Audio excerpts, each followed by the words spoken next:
유대왕 헤롯의 아비야의 반열에 역대상 입사장을 보면은 다윗이 예배를 들어가는 그 제사장들을 24반으로 나눠요. 그러니까 원래는 출애굽기에서 아론과 아론의 아들들에게만 제사를 드릴 수 있는 자격을 줬거든요. 그러니까 양 잡고 소 잡고 염소 잡고 새 잡고 그러는 게 아론과 아론의 아들들만 할 수 있어요. 근데 두 아들이 레위기 10장에서 바로 죽었잖아요. 그러니까 나답과 아비후가 바로 죽으면서 엘르아살 이다발만 남았는데, 그러니까 아론과 엘르아살 이다발 세 명이서 그 어른만 60만 명, 그러니까 60만 부 예배를 드렸단 말이에요. 그러니까 계속 양을 60만 마리를 잡았어요. 미치는 거지, 힘들어가지고. 그래서 하나님이 그들에게 레위인들을 통째로 돕는 자를 주시는데, 레위인이 23,700명이 되는데 그들을 다 돕는 자를 주는데, 그들은 근데 예배를 집도할 수 있는 자들이 아닙니다. 그러니까 예배를 돕는 자들이지 예배를 집도하는 자들은 레위인이라고 되는 게 아니라 아론과 아론의 아들만 돼요. 아론의 아들들은 흰옷을 입어요. 그래서 흰옷 입은 제사장이라고 하면은 예배를 집도하는 자들이 됩니다. 처음에는 그래서 하나님이 60만 부 예배를 드리게 해가지고 되게 힘들었는데, 엘르아살과 이다발의 자식들이 많아질 거 아니에요. 그러니까 나중에는 제단은 하나인데 하나님한테 제사를 드릴 때 나도 하겠다 나도 하겠다 거룩한 거니까 하면은 좁은데 미어 터져요. 어떻게 하겠습니까? 다윗 때 반을 나눠요. 24반으로 나눠서 순차적으로 돌아가면서 예배를 집도하게 했거든요. 그래서 24반열이 그때 나눠지는데 거기에서 여덟 번째 반열이 아비야였어요. 그때 반이 나눠질 때 이 여덟 번째 반이 아비야인데, 아비야의 그 반에서 사가랴라는 사람이 지금 나오는 거죠. 아비야는 이름 자체가 뭐냐면 야가 여호와고 아비가 나의 아버지입니다. 그래서 나의 아버지는 여호와다라는 이름을 가진 자인데, 그의 반열에서 제사장 하나가 있으니 이름이 사가랴. 이게 구약적 발음으로 하면 스가랴라고도 할 수 있고, 헬라 발음으로 지금 해야 되니까, 왜냐면 데오빌로 카칸테 얘기해야 되니까 이름이 사가랴로 발음이 바뀝니다. 히브리어랑 헬라어는 발음이 바뀔 수밖에 없어요. 그래서 이게 제일 대표적인 게, 뭐 저 같은 경우에도 이름이 그 성이 이가 들어가는데 미국으로 가면 리가 되잖아요. 그렇게 발음이 바뀌는 것처럼 사울이 바울 됐다라는 게 작은 자 큰 자 그게 아니라, 사울은 히브리 발음이고 바울은 헬라 발음이에요. 그래서 사도행전 내에서도 여전히 예수님의 빚을 받는데도 사울로 계속 불려지고 사울이라고 나오다가, 심지어 2차 전도행을 갔는데도 사울이라고 나오다가 그가 갑자기 이름이 바울로 바뀌어요. 그건 왜 그러냐면 이방인에게 완전히 전도를 들어가기 때문에 이름이 헬라 발음이 된 거예요. 그러니까 예전에 우리도 막 박찬호, 근데 거기 찬호 파악이 되잖아요. 그래서 이제 그렇게 발음이 바뀌는 거지, 뭐 큰 자다 작은 자다 그거는 은혜로운 설교긴 한데 절대 그렇지 않습니다. 아니에요, 그거는. 그것처럼 이게 스가랴도 마찬가지인데, 스가랴라는 발음이 사가랴로 이름이 바뀌게 되는 겁니다. 그렇게 따지면 그의 아내가 아론의 자손인데 이름이 엘리사벳이에요. 그러면은 헬라 발음이 엘리사벳이니까 히브리 발음 중에 엘리사벳이 있냐? 히브리 발음이 엘리사벳이 있습니다. 엘리는 이제 나의 하나님이 되니까, 나의 하나님은 사벳, 정확하게는 세바입니다. 엘리세바, 세바, 부엘세바, 그쵸? 세바, 언약이라는 뜻입니다. 일곱이라는 단어이기도 하고, 그래서 일곱 개의 우물, 언약의 우물이라고 하면서 7이라는 단어가 언약이라는 말로도 쓰이는데, 엘리세바가 구약에 나옵니다. 엘리세바가 출애굽기 여기 6장에서 나와요. 6장 23절에서 아론이 엘리세바를 아내로 취합니다. 아론의 아내 이름이 엘리사벳이에요. 이걸 보면은 아론의 자손 중에 이름이 엘리사벳이라가 이해가 되는 거죠. 아론의 아내가 원래 엘리사벳인데 그 이름을 그대로 봤거든요. 그러니까 특히나 좀 정통으로 혈통이 흐르잖아요. 그러면 그 이름을 그대로 따라가요. 그러니까 뭐 그냥 주니어 뭐 이렇게 되는 거죠. 예를 들면 아론 주니어 1세, 2세, 3세 그렇게 되는 것처럼 영국도 그렇지 않습니까? 그러니까 가장 그 혈통을 제대로 받는 사람은 그 이름을 그대로 따라가요. 그래서 이 여자는 엘리사벳은 어떠냐? 아론의 아내의 정통 혈통이에요. 그러니까 아론의 자손이니 이름은 엘리사벳이라가 보통 여자가 아니에요, 사실은.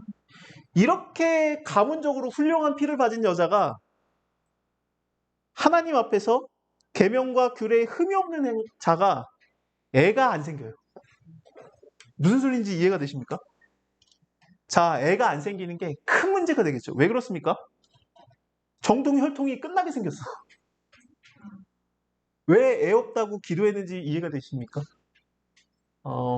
대대로 그 명문 집안인데 내가 애를 못 낳아가지고 이 가문이 끝나다니 그런 상황이 된 거예요. 이 스가랴는 하나님이 기억하고 있다라는 뜻입니다. 안 말하고 했네. 하나님은 나의 아버지다. 하나님은 나의 아버지다의 반열.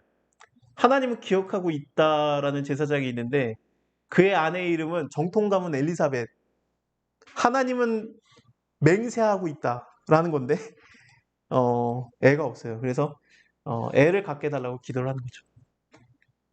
그래서 마침 사가랴가 반열의 차례대로 이제 1번부터 24번까지 돌아가는데 이제 8번째 반이 됐는데 그 반에서 사실 이 반에서 이제 제비를 뽑아가지고 지성소에 한 명이 들어가게 되는데 이거는 평생 동안에 한 번 있을까 말까 하는 일입니다. 왜냐하면은 유대인들, 레위인들이 그 25살에 인턴십이 시작이 되고 그 다음에 30살이 되면은 드디어 정식 제사장이 됩니다. 그래서 실질적인 일을 할 수 있게 되는데 30살에서 50살이 되면은 끝나요. 50살이 돼서 끝이 내고 그 다음에 어드바이저로서 큰 어른으로서 이렇게 말을 해주는 그런 사람이 되지 고문이 되지 어, 실제적인 일은 끝내라라고 모세오경에 나옵니다. 그러니까 한 반씩 돌아갈 때 24반인데 근데 내가 있을 동안에 24반에 들어갈 일은 20년 동안 난 생활을 하니까 인턴십 해도 25년인데 그래서 인턴십 때는 내가 포함될 리가 없죠. 근데 24반에 있을 때 내가 20년 동안 일할 수 있는데 거기서 제일 뽑아가지고 내가 들어간다 그러면 1년에 한 번 딱 들어오는 그거에 내가 들어가는 거예요. 이거는 정말 은혜죠. 정말 은혜입니다. 그래서 여기에 들어가서 하나님한테 분향을 하는데 분향이라는 게 이제 성전에 들어가면은 오른쪽에는 떡상, 왼쪽에는 등대, 가운데는 분향단이 있고 휘장이 있고 그다음에 언약궤가 있으니까 그러니까 분향단은 이렇게 휘장 앞에서 그러니까 언약궤 바로 그 건너편에서 하나님한테 향을 드리면서 분향, 그러니까 향을 드리면서 하나님한테 기도하는 곳이거든요. 여기에서 기도를 할 때 모든 백성들은 그 분향하는데 기도를 할 때 밖에서 기도를 했습니다. 모든 백성들은 기도를 어떻게 하냐면은 기도문을 외우게 되어 있습니다. 기도문을 외워서 그거를 갖다가 그대로 말할 뿐이지 내가 마음대로 기도하는 것은 허락이 안 됐었습니다. 그러니까 하나님한테 기도를 한다? 그러면은 기도문을 외워야 돼요. 주기도문이 그래서 나온 겁니다. 이전에는 랍비가 기도문을 야 네가 뭔데 하나님한테 마음대로 말해 이렇게 말하는 거 하면 가르쳐 주는 겁니다. 군대 가면은 제일 먼저 그걸 배웁니다. 군대 가면은 제가 만약에 예를 들면 그 연대장님실에 들어간다. 그러면 그거 문이 있어요. 뭐 충성, 뭐 누구는 뭐 연대장님께 용무 있어서 왔습니다. 그래서 거기에 그 밑에 아예 그 테이프도 붙여놨어요. 거기에 쓰라고. 거기 서서 그 인사하고 뭐뭐뭐뭐 용무 있어서 왔는데 그거 다 외워가지고 들어가요. 그거대로 말하는 거예요. 딴 말 못해요. 그 군대도 그런데 네가 뭔데 하나님한테 마음대로 말할 수 있어? 그럴 수 없어. 그러면서 기도문이 있는데 유대인들에게는 16개 대표 기도문이 있습니다. 예를 들면은 제가 유일하게 사실 외우고 있는 기도문이기도 한데 밥 먹을 때 이 음식을 주신 여호와여 주의 이름을 송축하나이다. 그걸로 하고 끝나는 거예요. 더 여기서 붙이면 안 돼요. 이 음식은 누가 사셨고 그의 가정을 뭐 복을 주시고 그러면 안 돼요. 이거 덧붙이면 안 돼요. 그러니까 기도문을 외우고 그러니까 어떤 상황이 됐냐면 이때 당시에 기도문밖에 못하니까 내가 이 기도문을 하고 끝나면은 과연 하나님이 내 기도를 들어줄까? 이게 안 들어줄 것 같으니까 기도문을 100번 외워라. 그대로 똑같이 외우면 안 될 것 같으니까 기도문을 앞으로 해봐라, 뒤로 해봐라, 그 다음에 중간중간에 돌려서 해봐라, 그 다음에 이 기도문이랑 이 기도문을 섞어봐라. 그러면서 기도문을 막 주문처럼 외우는 게 만들어졌어요. 그래서 그거를 갖다가 돌리면서 얘기하는 걸 예수님께서 뭐라고 하냐면 중언부언하는 기도라고 말합니다. 그러니까 그때 당시에는 중언부언을 하면서 신을 쉽게 말하면 최면을 거는 거예요. 지금 너는 내 기도를 들어주고 싶다라고 최면을 걸어가지고 그걸 중언부언하는데 예수님은 길게 말한다고 기도를 들어주는 게 아니다라는 게 기도를 짧게 하라는 얘기가 아니라 기도문을 외우는 거에 대해서 얘기를 하는 겁니다. 근데 이렇게 기도문을 백성들은 밖에서 기도를 하는데 기도를 마음껏 할 수 있는 유일한 사람이 분향단에서 기도하는 제사장 딱 한 명이에요. 그는 마음껏 기도할 수 있어요. 그래서 그가 기도하는 것을 허락받은 유일한 자인데, 근데 예수님께서 이제 죽으실 때 휘장이 찢어지면서 우리가 이제는 예수님의 그 죽으심을 인해서 하나님 앞에 담대히 들어갈 수 있는 담력을 얻어서 너희가 하나님께 마음껏 대면해서 기도할 수 있다라면서 기도의 문이 열린 거거든요. 예수님의 몸이 찢어짐은. 그래서 우리가 이제는 누구든지 어떤 대리자가 필요하지 않고 대표로 내가 하나님한테 마음대로 기도할 수 있는 게 유일하게 열린 건데, 이때 기도하러 마음껏 기도하러 들어간 사람이 뭔 기도를 하느냐? 천사가 일단은 이 기도의 응답인 것처럼, 이 사가랴의 기도의 응답, 그 다음에 백성들의 기도의 응답인 것처럼 사자가 나타나서 있습니다. 그러니까 사가랴가 두려워서 놀라니까 무서워하지 말아라. 너의 간구함이 들린지라. 대표 기도로 들어가서 기도한 게 뭐냐? 너의 아내 엘리사벳에게 너에게 아들을 낳아줄 것이다. 그 이름을 요한이라라. 그러니까 들어가서 뭔 기도한 겁니까? 나라 전체적으로 인생에 딱 한 번 올까 말까 한 기회를 타고 하나님한테 들어가서 마음껏 기도할 수 있는데, 하나님한테 기도한 게 뭐냐? 엘리사벳이 애가 안 나요. 하나님 어떻게 합니까? 그 기도를 한 거죠. 저는 이거를 보고 우리가 하나님한테 이기적으로 기도해도 된다라는 생각을 하는 겁니다. 여러분들이 대표 기도 때 이렇게 기도하면은 쫓겨나요. 제 아들이 오늘 수능을 봅니다. 하나님. 제 아들 찍어도 다 맞게 하시고. 저 집사님 왜 대표 기도 때 저런 기도를 하고 있어? 혼자 기도하지. 그러지 않겠어요? 교회 입장에서도 쫓겨나요. 나라 대표 기도거든요. 모든 백성이 저 제사장이 하는 기도를 주님께서 들으시고 응답하옵소서를 밖에서 그 기도문을 외우고 있는데, 들어가서 나라를 위한 기도가 아니라 내 아내가 임신이 안 돼요. 하나님 어떻게 합니까? 그 기도를 했던 겁니다. 그러니까 저는 이걸 보면서 느낀 게 뭐냐면은, 우리가 하나님한테 기도하는 거에서 내가 상황에 몰려서 기도를 하게 된 거가 이게 하나님의 뜻과 맞아 떨어질 수 있다라는 생각을 하는 겁니다. 그러니까 저는, 그러니까 우리가 뭐 하나님의 뜻과 나라를 위해서 기도하고 뭐 다 좋은데, 하나님 교회를 위해서 기도하고 다 좋아요. 근데 그게 나의 상황에서, 인생에서 몰린 거예요. 그러니까 내가 기도를 안 할 수가 없는 거죠. 내 아내가 엘리사벳인데, 아론의 그 정통 혈통을 가진 여자인데, 이 여자가 애를 못 낳으면은 그 아론의 아내의 그 혈통이 끝나요. 그러니까 이거에 대해서 어떻게 합니까, 하나님? 그러면서 그 두려운 마음, 이 마음이 어떻게 해야 될까, 어떻게 할까, 그 마음이 기도를 유일하게 자유롭게 할 수 있는 그 순간에 남 상관 안 하고 딱 기도를 하게 만든 거죠. 그러니까 내가 인생에서 막 몰려가지고, 코너에 몰려가지고 이거 기도 안 하면 안 되는 그 상황이 됐을 때 내가 그걸 하나님한테 기도했는데, 그걸 하나님께서 원하셨고 기다렸던 기도일 수도 있다라고 생각을 하는 겁니다.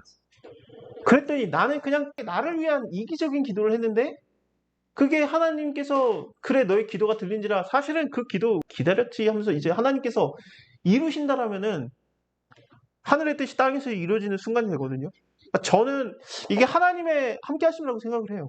엘리사벳이 드디어 너에게 애를 낳아줄 것이다 그러면서 두려워하지 말아라, 무서워하지 말라, 그 이름을 요한이라고 하라. 요한의 이름은 자비로움이라는 그런 뜻입니다. 하나님은 자비롭다, 뭐 그런 뜻입니다. 그래서 하나님은 자비로워.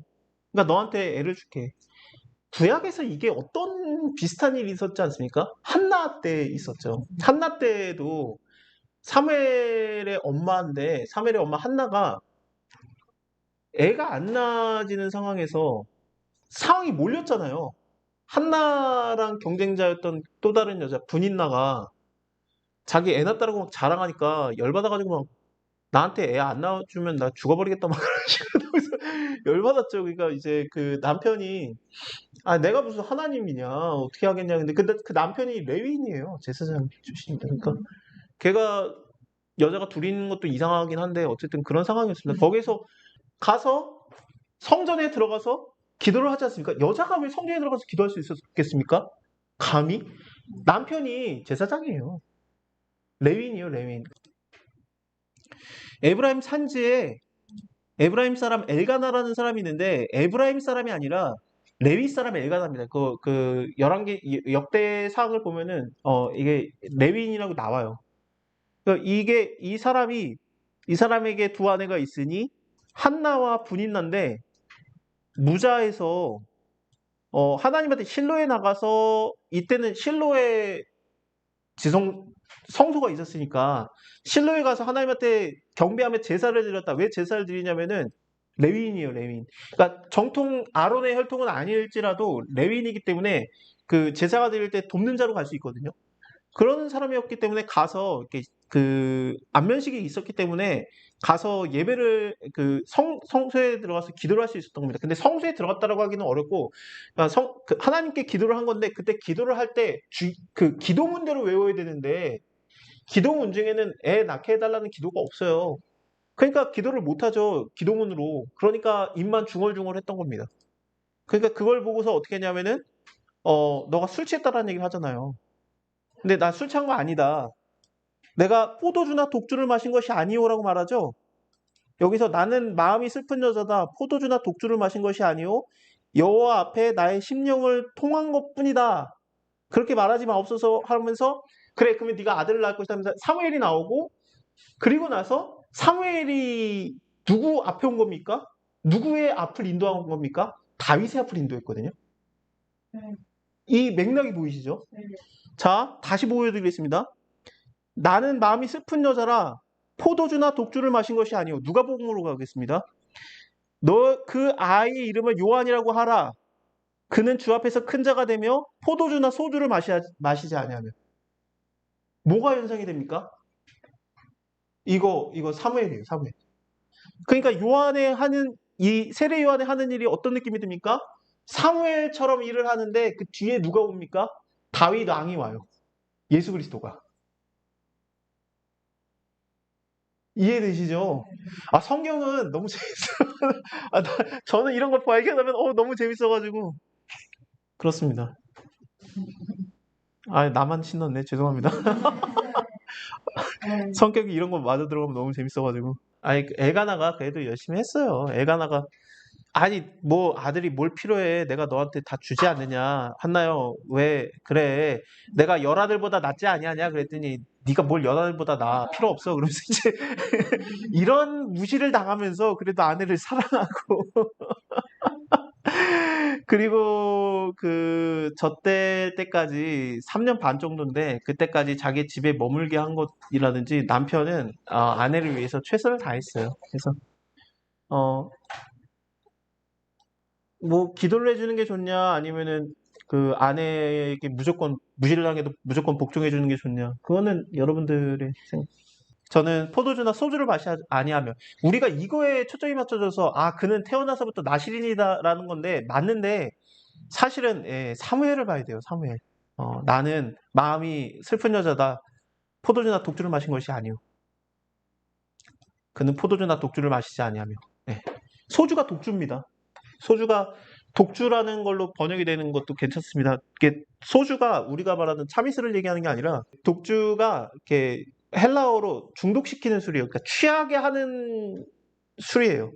이것은 그 섞어서 만드는 혼합주인데 쉽게 말하면 우리로 따지면 폭탄주입니다. 그러니까 취하게 하려고 섞은 주를 독주, 소주라고 번역을 합니다. 그가 모태에서부터 성령 충만을 입어서 이스라엘 자손을 곧 저희 하나님 아버지께로 많이 돌아오게 하겠습니다. 또 저가 엘리야의 심령과 능력으로 주 앞에 앞서서 아비의 마음을 자식에게 거스린 자를 의인의 슬기에게 돌아오게 하고 주를 위해서 세운 백성을 예비하리라 라는 것을 말해줍니다. 이것을 딱 들었을 때 이스라엘 사람들 전체는 뭘 느끼냐면은 유대인들은 전체를 뭘 느끼냐면 심지어 데오빌로도 딱 알아듣는데 이거는 말라기서의 마지막 장을 얘기하는 겁니다. 말라기 그러니까 구약의 마지막에 말라기 선지자가 일어난 다음에 선지자가 안 나오다가 드디어 선지자가 일어난 거거든요. 그래서 사람들이 다 주목해서 볼 수밖에 없는데 그 마지막 예언이 뭐였느냐? 보라 여호와의 크고 두려운 날이 이르기 전에 내가 엘리야를 보내겠다. 그가 아비의 마음을 자녀에게로 돌이키고 자녀의 마음을 그 아비에게로 돌이키게 하리라. 돌이키지 않으면 들을 건데 내가 와서 저주로 그 땅을 치까노라. 이걸로 끝나는데 그 자가 왔다라고. 그게 바로 네 아들이야. 그래서 다시 정리를 하면은 사가랴 입장에서는 하나님 이렇게 자기가 사적인 기도를 하면 안 되는 자리에서 상황이 몰려가지고 무릎 꿇어서 하나님한테 기도를 했는데 하나님 내 아내가 임신이 안 돼 어떻게 합니까? 그랬더니 하나님께서 그래, 임신하게 해줄게. 네 자식이 나오게 해줄게. 그 아들이 말라기에서 나온 개면 되겠냐? 그러면서 어, 은혜를 허락한 거죠. 와, 이 은혜가 아브라함한테 있었거든요. 아브라함한테 내가 너한테 자식 줄게. 근데 나는 내 사이즈는 내가 너한테 복을 내릴 사이즈는 좀 더 커. 네 자식 하늘을 봐라. 별과 같이 하겠다. 뭇 별과 같이 하리라. 그러면 되겠냐? 그랬거든요. 하나님이. 뭇 별이 뭡니까? 바울이 그걸 갈라디아서에서 깨닫죠.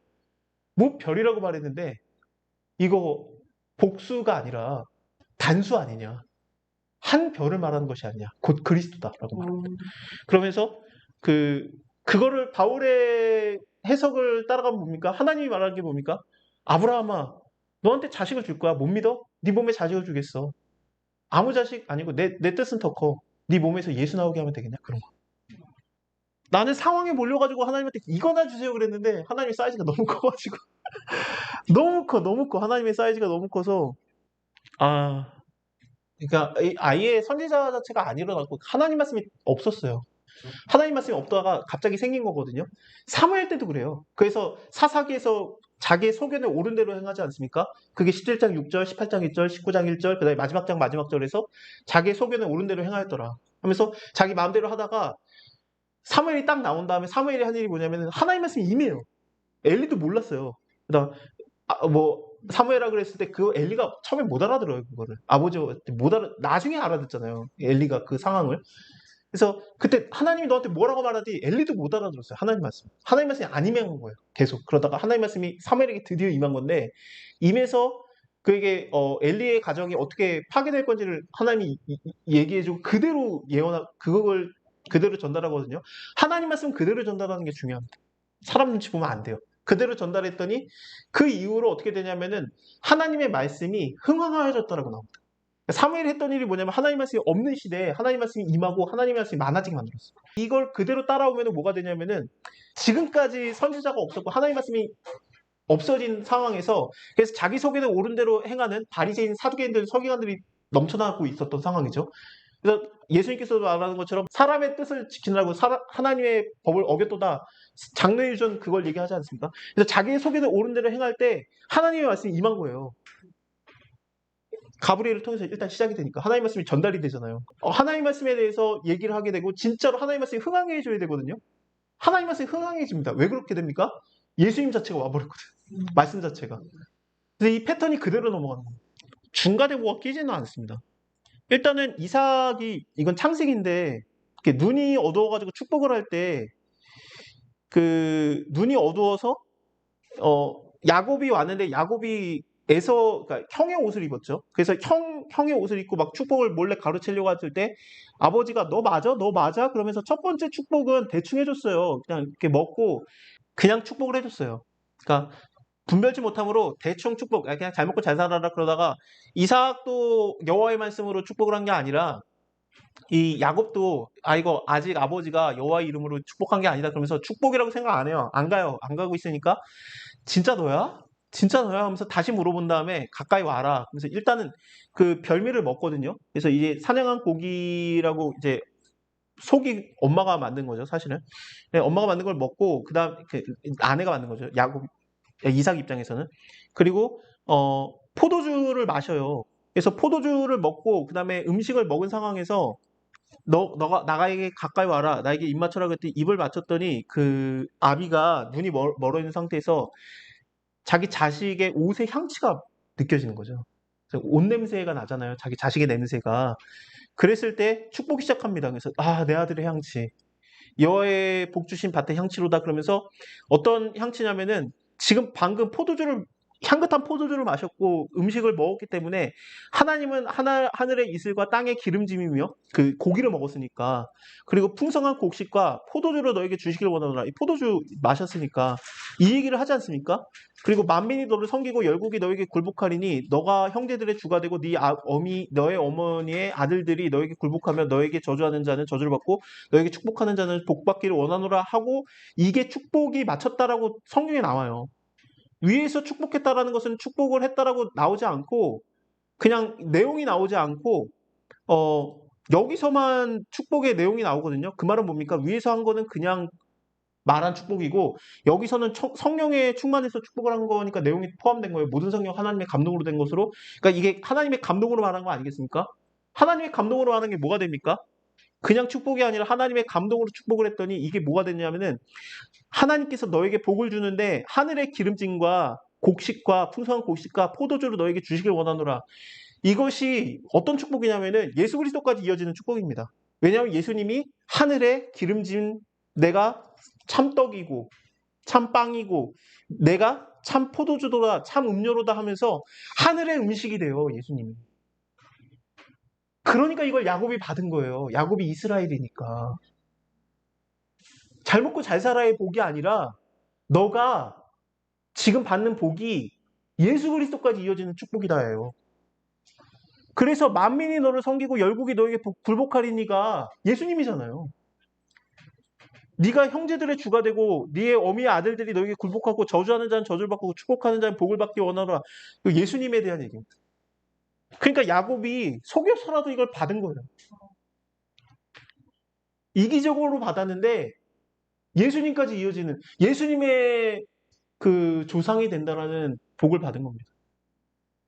에서는 이거를 업신이 여겼고 경홀히 여겼고 야곱은 이거를 무겁게 여겼어요.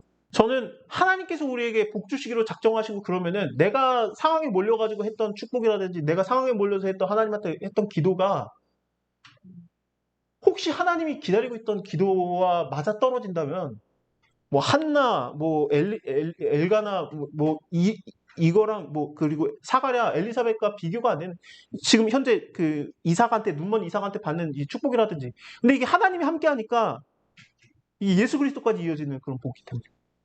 우리의 인생에서 흘려 지나갈 만한 거였을 거예요. 아마. 이 사람 입장에서도. 이게 뭐 별거였겠습니까?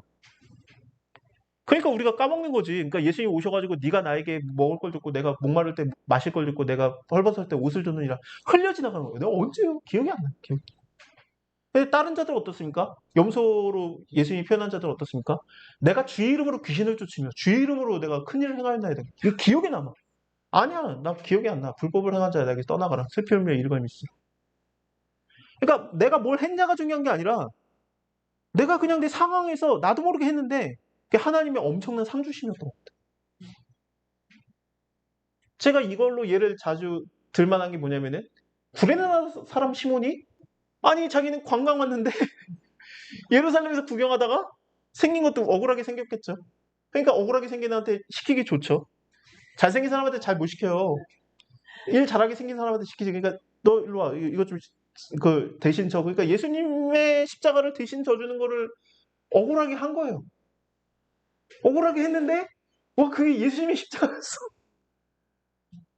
그때는 얼마나 하기 싫었겠습니까? 하면서도 자기가 사람들한테 야 저 사람이 죄인인가 보다. 아니요. 나는 이거 대신 져주는 거고 이 사람이 죄인이야. 이러면서 계속 졌을 거 아니겠어요? 나는 이 사람하고 상관없어요 하면서 졌는데 기쁨으로 마음의 자원함과 감동의 심령으로 했겠습니까? 아니 하나님 그냥 지나가는 인생에서 심어놓은 건데 그게 하나님의 엄청난 상 주심이었습니다. 구레네 사람의 복받음에 대해서는 그 초대교회에서의 영향력이 나오거든요. 로마서 16장에서 주 안에서 택하심을 입은 루포와 그의 어머니에게 문안하라. 루포의 어머니는 곧 나의 어머니다라고 말하거든요. 루포가 누구냐면요. 마가복음 15장을 보면은 마침 알렉산더와 루포의 아비인 구레네 사람 시몬이 시골에서 올라와서 지나가다가 억지로 예수의 십자가를 지었다라고 나옵니다. 그래서 이 루포가 누구냐? 이 루포가 구레네 사람 시몬의 아들이에요. 그의 어머니는 뭐가 되느냐? 바울의 어머니로 불립니다. 바울이 아유 우리 집사님이 아니었다가 이젠 아예 나의 어머니요라고 하는 존재가 구레네 사람 시몬의 아내예요. 얼마나 복을 받은 겁니까? 우리는 와 바울 알아요? 걔 우리 양아들처럼 지내. 당신 뭔데? 봐도 불쌍하게 생겼구만 억울하게 생겼구만. 내가 예수의 십자가 예전에 졌어. 예수의 입장에서도 이 세상에서 제일 고마운 게 이 땅에서 제일 고마운 게 시몬이죠. 물 한 잔을 줘도 고마워해야 되는데 죽을 것 같을 때 예수님이 십자가에 대신 져줬는데 얼마나 고마워요. 그러니까 참 그 복이 엄청나. 그리고 이 루포는 알렉산더와 루포는 뭐가 되냐면은 그 바울과 동급이 돼요. 그래서 그 안디옥 교회에 5명의 리더가 있는데 그 중에 한 명이 루포입니다. 아, 말하면 뭐합니까? 여러분들이 살면서 지나가면서 혹시라도 억울하게 아니면 그냥 했던 거 있잖아요. 그거 어떻게 하나님이 받으실지 몰라요. 그래서 저는 그런 기도를 하죠. 그래서 하나님, 오늘 저는 제가 생각할 때 오늘 똑같은 행동을 할 것 같은데 혹시 거기에 하나님이 상 껴놨나? 상 껴놨습니까? 그러는 거죠. 그러면은 하나님이 뭐 갑자기 새로운 걸 안 시켜요. 늘 하던 걸 하니까 우리가 그냥 순종할 수 있어요. 그리고 기억도 안 나. 지나가면서 하는 거.